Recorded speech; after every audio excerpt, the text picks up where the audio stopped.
పరిశుద్ధ గ్రంథంలో నుండి దేవుని వాక్యాన్ని మనం చదువుకుందాం. మార్కు సువార్త 6వ అధ్యాయం.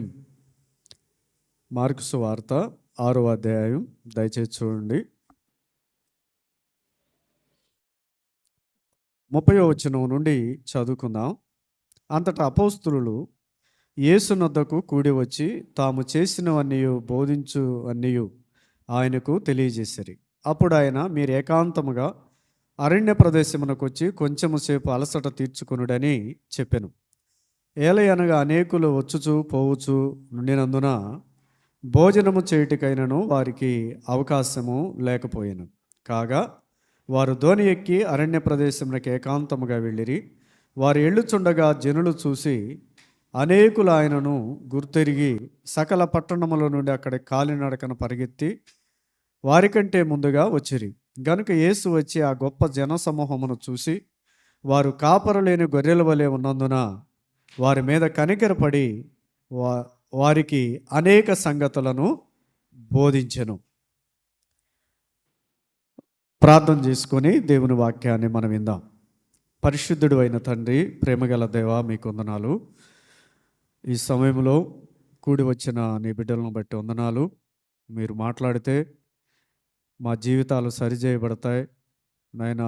మీ వాక్కు ద్వారా ప్రభు మేము భూలోకంలో పవిత్రంగా పరిశుద్ధంగా జీవించటానికి మీ ఆత్మ సహాయం ఎంతో అవసరమై ఉండగా నీ సన్నిధికి రాగా మీరు సహాయం చేయండి. బలహీనులను, కృంగిన వారిని, ఆదరణ లేని వారిని వాక్యపు వెలుగులో వారిని ఆదరించి నాయన స్థిరపరిచి మీ రాకడ కొరకు మమ్మల్ని సిద్ధం చేయమని యేసు ప్రభు నామములో స్తుతించి ప్రార్థన చేయుచున్నాము తండ్రి, ఆమేన్. ఈ చదవబడిన భాగంలో మనం గమనించినట్లయితే, అంతటా అపోస్తలులు యేసునొద్దకు కూడి వచ్చినప్పుడు తాము చేసినవన్నీ బోధించినవన్నీ ఆయనకు తెలియజేశారు. అప్పుడు ఆయన, మీరు ఏకాంతముగా అరణ్య ప్రదేశమునకు వచ్చి కొంచెం సేపు అలసట తీర్చుకోమని చెప్పిన. ఏలయనగా అనేకులు వచ్చుచు పోవుచు నుండినందున భోజనము చేయుటకైనను వారికి అవకాశము లేకపోయెను. అపోస్తలులు యేసు ప్రభువారు ఆయన రాత్రంతా ప్రార్థించి వారిని పిలిచి వారికి అపోస్తలులు అని పేరు పెట్టారు. చేపలు పట్టుకునేవాళ్ళు మనుషులు పట్టు జాలరులుగా చేస్తానని ప్రభు పిలిచాడు. పిలిచి వారు పిలుపు మేరకు దేవునికి లోబడి వారు తండ్రి ఇంటిని, సముద్రాన్ని, వలలను, దోణెలను విడిచిపెట్టి వారు ప్రభువును వెంబడించారు. అలాగైతే వారికి ప్రభు ప్రార్థన చేసి వారికి అపోస్తలులని పేరు పెట్టడం మనం చూస్తాం. కాబట్టి ఈ అపోస్తలులు యేసునొద్దకు వచ్చి కూడి వచ్చి తాము చేసినవన్నీ బోధించినవన్నీ ఆయనకు తెలియజేశారు. ఏ పట్టణంలో ఏం జరిగిందో, ఏం బోధించారో అవన్నీ, ప్రభు ఏం కార్యాలు చేశాడో అవన్నీ ప్రభువుకి తెలియజేశారు. ప్రభువు చెప్పాడు, మీరు ఏకాంతముగా అరణ్య ప్రదేశంలోనికి వచ్చి కొంచెం సేపు అలసట తీర్చుకోండి అని చెప్పాడు. ఏలయనగా అనేకులు వచ్చుచు పోవుచుండునందున భోజనం చేయుటకైనను వారికి అవకాశము లేకపోయింది. అంటే వీళ్ళు వెళ్ళినటువంటి పని, సువార్త పనిలో ప్రభు ఎంతగానో సహాయం చేశాడు. అనేక మంది ప్రభునందు విశ్వాసం ఉంచారు. వీరి వలన దయ్యములు వెళ్ళిపోయినాయి, రోగులు బాగుపడ్డారు. అపవిత్రాత్మల మీద ఆయన వారికి అధికారం ఇచ్చాడు. ఈ 6వ అధ్యాయంలో మనం చదివితే 7వ వచనం చూడండి. 7వ వచనం, ఆయన 12 శిష్యులు ఆయన యొద్దను పిలిచి వారిని ఇద్దరిద్దరినగా పంపుచు అపవిత్రుల మీద వారికి అధికారం ఇచ్చెను. వేటి మీద ఇచ్చాడంట? అపవిత్రాత్మల మీద అధికారం ఇచ్చాడు. ఇంకా ఆయన వారిని 13వ వచనం కూడా చూస్తే, అనేక దయ్యములు వెళ్ళగొట్టుచు నూనె రాసి అనేకులకు రోగములను స్వస్థపరుచుండిరి. ఆయన కీర్తి దేశమంతయు ప్రసిద్ధి అయింది. ఆయన కీర్తి ప్రసిద్ధి అయింది కనుక రాజ్యము హేరోదు ఆయనను గూర్చిని విని బాప్తిస్మిచ్చి యోహాను మృతుల్లో నుంచి లేచి ఉన్నాడని ప్రభువును గురించి వాళ్ళు అనుకుంటున్నారు. కనుక ప్రభువు అనేకమైన గొప్ప కార్యాలు చేస్తూ అపోస్తులను కూడా వారికి అధికారం ఇచ్చి పంపించాడు. కనుక వారు చేసినవన్నీ ప్రభువుకు తెలియజేసినప్పుడు, మీరు అరణ్య ప్రదేశమునకు వెళ్ళి కొంచెం సేపు అలసట తీర్చుకోమంటే అనేకులు ఏం చేస్తున్నారు, వీళ్ళ దగ్గరకు వచ్చుచూ పోవచ్చు ఉండటం వలన భోజనం చేయటం కూడా వాళ్ళకి తేరిక లేకపోయింది, అవకాశం లేకపోయినా అని రాయబడింది. కాగా వారు ధోని ఎక్కి అరణ్య ప్రదేశమున ఏకాంతముగా వెళ్ళిరి. వారు వెళ్ళుచుండగా జనులు చూసి అనేకులను గుర్తిరిగి సకల పట్టణముల నుండి అక్కడ కాలినడకన పరిగెత్తి వారికంటే ముందుగా వచ్చిరి. కనుక యేసు వచ్చి ఆ గొప్ప జనసమూహమును చూశాడు. ఆ జనసమూహమును ప్రభువు చూసి, శిష్యులు ప్రభువు ఆడుండ స్థలములో వారికి భోజనం చేయటానికి కూడా ఏమి లేకుండా పోయింది, అవకాశం. ప్రభు వాక్యము ప్రజలకు అంత అవసరమై ఉంది, దేవుడు ప్రజలకు అంత అవసరమై ఉన్నాడు, దేవుని మార్గము ప్రజలకు అంత అవసరమై ఉంది. కాబట్టి అవసరమైన స్థలములో వారు వెళ్ళి ప్రకటించారు. కాబట్టి ప్రభు చేసినటువంటి కార్యాలు, అపోస్తుల ద్వారా దేవుడు జరిగించినటువంటి కార్యాలను బట్టి ప్రజలు సముద్ర తీరానికి కూడా వీళ్ళు ధోని ఎక్కి వస్తుంటే వారికంటే ముందు కాలినడకన ఏం చేశారంట, వచ్చేసారు. గుంపులు గుంపులుగా వచ్చారు. అయితే ప్రభు వారిని చూసి, చూడండి 34వ వచనం, గనుక యేసు వచ్చి ఆ గొప్ప జనసమూహమును చూసి వారు కాపరలేని గొర్రెల వలె ఉన్నందున వారి మీద కనికరపడి వారికి అనేక సంగతులను బోధింపసాగారు. వారు ఎలాగున్నారంట చూసినప్పుడు, వాళ్ళకి కాపరు లేడు, వాళ్ళు నడిపించేవాళ్ళు లేరు, వాళ్ళకు బోధించేవాళ్ళు లేరు, వాళ్ళ అవసరాలు తీర్చేవాళ్ళు లేరు, వాళ్ళ మాటను అందుకునేవాళ్ళు లేరు. వాళ్ళు దిగంబరులుగా గుడ్డితనంలోనూ వాళ్ళు ఏ మార్గాన్ని ఎడుతున్నారో వాళ్ళకే తెలియదు. ఒకరి ఎదుట సరైన మార్గం ఉందనుకుంటాడు, కానీ అది తుదకి ఎక్కడికి వెళ్తుంది, మరణానికి వెళుతుంది.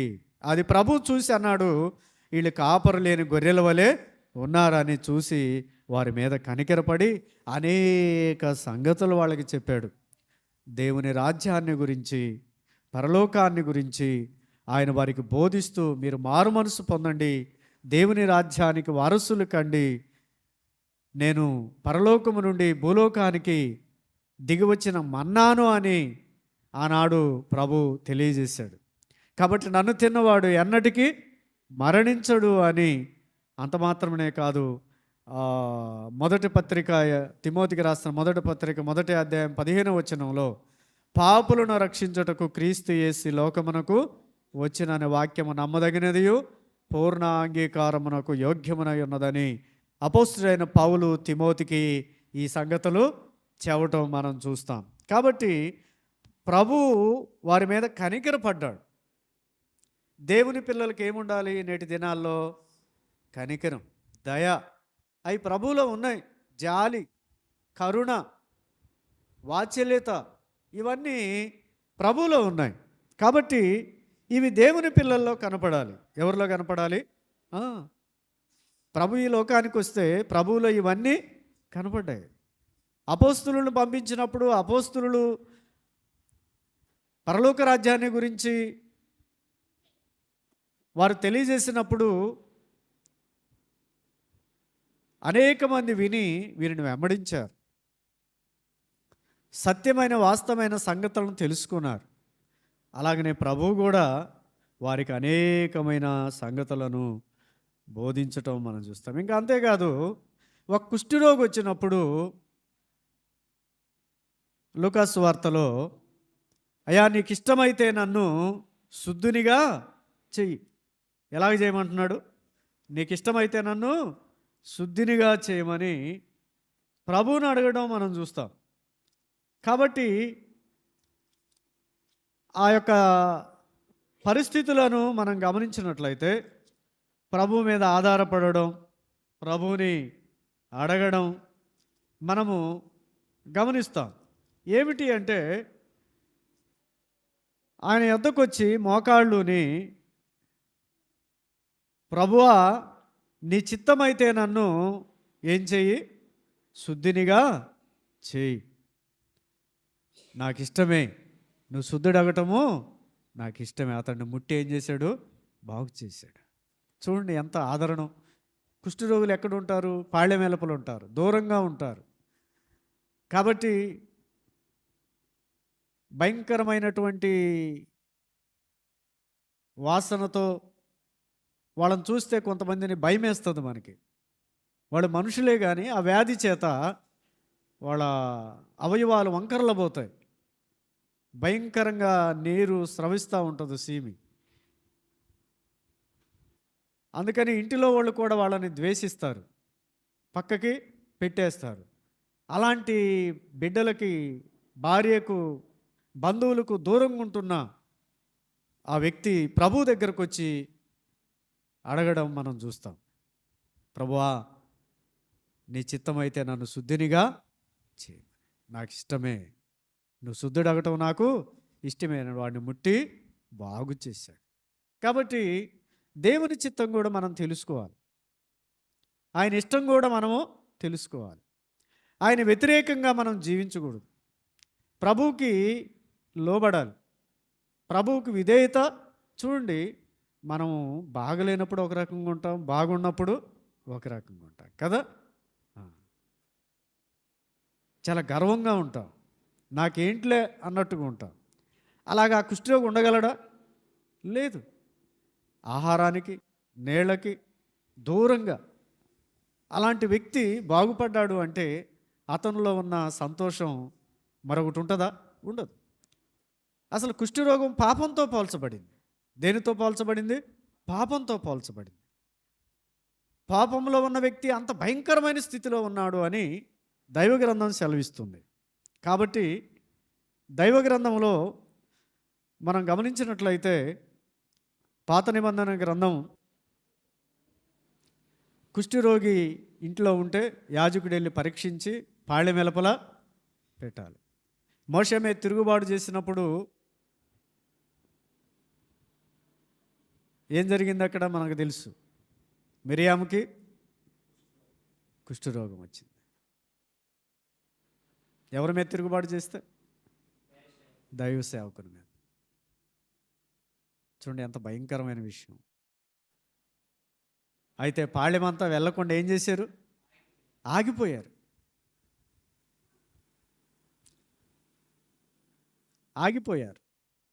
మేము ప్రయాణము చేయమని చెప్పారు.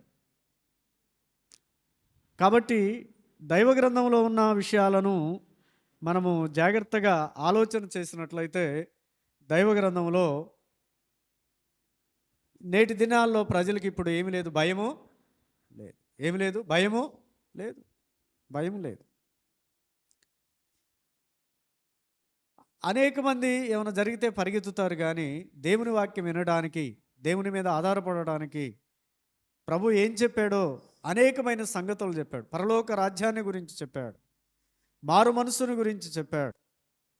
ఈ లోకము దాని ఆశ ఒకరోజు ఏమవుతుంది? గతించిపోతుంది అని అపోస్తలులు చెప్పారు. ఆ పత్రికలు మనకు అందించబడ్డాయి. కాబట్టి లోకములో ఉంది శరీరాశ, నేత్రాశ, జీవపడము. కాబట్టి ఆ కుష్ఠరోగంతో ఉన్న వ్యక్తి ఎవరి దగ్గరకు వచ్చాడు? ప్రభు దగ్గరకు వచ్చాడు. అలాగే పాపములో ఉన్న వ్యక్తి దేవుని మాటలు విని ఎవరి దగ్గరికి రావాలి? ప్రభు దగ్గరికి రావాలి. అలాగైతే మనం గమనించాల్సిన విషయము, యోహాను రాసిన సువార్త 1వ అధ్యాయం 29వ వచనంలో, లోక పాపములను మోసుకొని పోవు దేవుని గొర్రెపిల్ల ఎవరు? మన ప్రభు అయిన యేసు.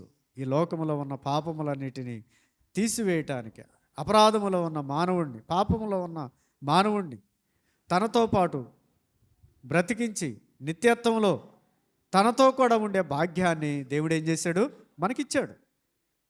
కాబట్టి ఆ సంతోషం, ఆ రక్షణానందాన్ని మనం ఏం చేయాలి? పొందాలి. భూలోకంలో అల్పకాల శ్రమలు వస్తాయి, వాటిని జయించడానికి ప్రభు ఏమిస్తాడో? మనకి కృపను ఇస్తాడు. కాబట్టి ప్రభు సన్నిధిలో మనం జాగ్రత్తగా ఆలోచన చేసినట్లయితే దైవ గ్రంథంలో రాయబడిన ఈ మాటలు మనము ఎప్పుడు మర్చిపోకూడదు అని జ్ఞాపకం చేస్తున్నాం. పాపము చాలా భయంకరమైనది. కుష్ఠరోగం కంటే భయంకరమైనది. పాపం వలన వచ్చే జీతం మరణం, ఆరని అగ్నిగుండం. దాని నుంచి విడిపించబడాలి అంటే దావీదు పాపం చేస్తే ఏం జరిగిందో తెలుసా? ఎంతమంది? 4 చనిపోయారు. ఎంతమంది చనిపోయారు? 4 చనిపోయారు. ఎవరెవరో తెలుసా? బెత్షెబాకు పుట్టిన కుమారుడు అమ్నోను, అదోనియా, ఇంకా ఎవరు? అబ్షలోము. ఎంతమంది? 4. అబ్షలోము అనే దావీదు మీదకి దేనికి వచ్చాడు? యుద్ధానికి వచ్చాడు. ఎంత భయంకరమైన పరిస్థితిలో నీకు నీ కుటుంబానికి సదాకాలం యుద్ధము కలుగును అని చెప్పాడు. దేవుడు చెప్పింది తప్పకుండా ఏమవుతుందో నెరవేరుతుంది. కాబట్టి అంత మాత్రమే కాదు, రాజు సింహాసనం విడిచి నెత్తిని ముసుగు వేసుకొని పాదరక్షకులు లేకుండా పొలంలో పడి వెళ్ళిపోవాల్సి వచ్చింది యుద్ధకాలంలో. షిమి అనేవాడు చీపో చీపో అని దుమ్మెత్తిపోస్తూ దావీదుని భయంకరమైన మాటలు అంటూ ఉంటే అభిషే అన్నాడు, నీవు మాట మాత్రం సెలవిస్తే ఇతను నేనేం చేస్తాను? చంపేస్తాను అన్నాడు. ప్రభు దావీదు అన్నాడు, దేవుడే వాడికి సెలవిస్తే నేనేం చేయగలను? ఎవరిచ్చారంట? దేవుడే. ఈ సత్యం తెలియదు కొంతమందికి. దేవుడు సెలవిచ్చాడు. దావీదు అంటున్నాడు, ఈ పరిస్థితులన్నిటికీ ఎవరు సెలవిచ్చారు? దేవుడు. తను తెలుసుకున్నాడు. కనుక నీవు అతన్ని చంపితే అది పరిష్కారము కాదు. అది ఎవరు సెలవిచ్చారంట? దేవుడే. ఎందుకు? నా పొరపాటు. బైబిల్ గ్రంథంలో దావీదు పొరపాట్లు ఉన్నాయి. దావీదులో మంచితనం ఉంది, దావీదులో పాపం ఉంది. అలాగనే దావీదు కన్నీరు విడిచాడు, పరిశుద్ధాత్మ నా యుద్ధ నుండి తీసివేయద్దు, శుద్ధ హృదయం మరలా కలుగు చేయమని కన్నీరు విడిచి ఒప్పుకున్నాడు. కాబట్టి అనేకమైన సంగతులు ప్రభు వారికి బోధించి కాపరు లేని గొర్రెల వలె ఉన్నారు. కాబట్టి ఏది సత్యమో ఏది అసత్యమో లోకంలో నీవు నేను కూడా గుర్తించి ప్రభు బోధకు, క్రొత్త నిబంధనకు మధ్యవర్తి అయిన ప్రభు అయిన యేసుక్రీస్తు, ఆయన పరలోకము నుండి భూలోకానికి వచ్చి ఆయన నిలువు కొయ్యకు అడ్డు కొయ్యకు వేలాడతీయబడి సొగుసును స్వరూపమును కోల్పోయి చూడనొల్లని వానిగా వదకు తేబడిన గొర్రె పిల్లవలె బొచ్చు కత్తిరించు అని ఎదుట మౌని అయి మనందరి పాపముల విషయమై ఆయన మన కొరకు అప్పగించబడ్డాడు, చనిపోయాడు, సమాధి చేయబడ్డాడు, 3వ దినాన తిరిగి లేవబడ్డాడు, మరలా వచ్చి మనల్ని తీసుకొని వెళతానని చెప్పాడు. కాబట్టి ప్రభు రాకట కొరకు, క్రొత్త భూమి క్రొత్త ఆకాశం కొరకు మనం ఏం చేయాలి? ఎదురు చూస్తూ నిరీక్షణతో మనం ఉండాలి. మనం నమ్ముకున్న కుటుంబాలు ప్రభు సన్నిధిలో ఇలా ఉండాలని ప్రభు పేరట మనవి చేస్తూ ఈ దేవుని కృప మనకు తోడై ఉండాలని కోరుకుంటూ ముగిస్తూ ఉన్నాను. అందరికీ వందనాలు.